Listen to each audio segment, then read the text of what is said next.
क्या आपने फैक्ट्री में मैदा बनते हुए देखा है? और मैदा में किन जानवरों की चर्बी मिलाई जाती है?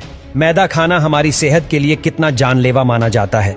दोस्तों, मैदा बनाने के लिए सबसे पहले गेहूं की लैब टेस्टिंग होती है, जिसमें गेहूं का मॉइस्चर वगैरह चेक होता है और उसके बाद गेहूं की प्री क्लीनिंग प्रोसेस शुरू होती है, जिसमें गेहूं को घूमते हुए ड्रम सी छन्नी से गुजारा जाता है और गेहूं में से अनचाही चीजें जैसे कनकड़ियां और रस्सी को अलग कर लिया जाता है। इसके बाद गेहूं ग्रेविटी क्लीनर में पहुंचता है, जहां पर एक के ऊपर एक कई सारी तिरछी छनियां लगी होती है और यह गेहूं में से अन्य फसलों के दाने या डंठल आदि को साफ कर देती है। इसके बाद दोस्तों गेहूं को मैग्नेटिक डिस्टोनर से गुजारा जाता है, जिसमें एक बहुत ही बड़ा इलेक्ट्रोमैग्नेटिक चुंबक लगा होता है, ताकि अगर गेहूं में कोई लोहे की चीज है तो वो अलग हो जाए। अगले प्रोसेस में गेहूं को विब्रो सेपरेटर में भेजा जाता है, जिसमें वाइब्रेट करती हुई छनियां लगी होती है और ये गेहूं में से अनचाही चीजों को बारीकी से अलग कर देती है। इसके बाद दोस्तों गेहूं को एस्पिरेशन चैनल से गुजारा जाता है, जिसमें गिरते हुए गेहूं को पंखे की तेज हवा में से गुजारते हैं, जिससे गेहूं का भूसा या फिर डस्ट अलग हो जाती है। अब गेहूं को फाइनल क्लीनिंग के लिए ग्रेन वॉशर में भेजा जाता है, जहां पर इसे पानी की मदद से साफ किया जाता है और गेहूं को पानी से अलग भी यही मशीन कर देती है।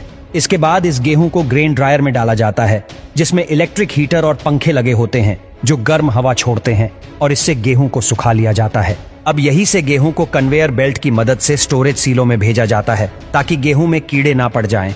और अगर गेहूं से आटा बनाना है तो सीधा यह गेहूं फ्लोर मिल में भेज दिया जाएगा।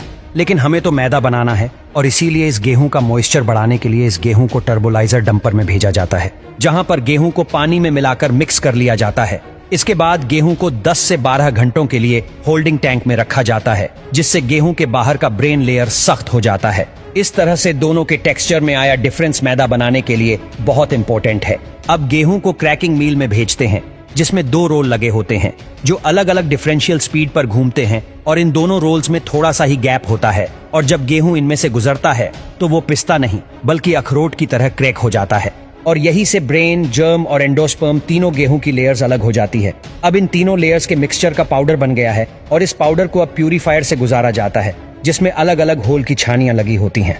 अब एंडोस्पर्म हल्का होता है और इसीलिए वो नीचे जालियों से जाता हुआ जमा हो जाता है, लेकिन जर्म और ब्रेन गर्म हवा से ऊपर ही रह जाते हैं। दोस्तों, अभी जो नीचे एंडोस्पर्म जमा हुआ इसे लोग सूजी कहते हैं, जिसे हलवा बनाने के लिए इस्तेमाल किया जाता है। इसके बाद सूजी को ऐसी मशीन में डाला जाता है जो सूजी के पार्टिकल्स को 20 माइक्रो तक पीस सके, जिसे हम लोग मैदा कहते हैं।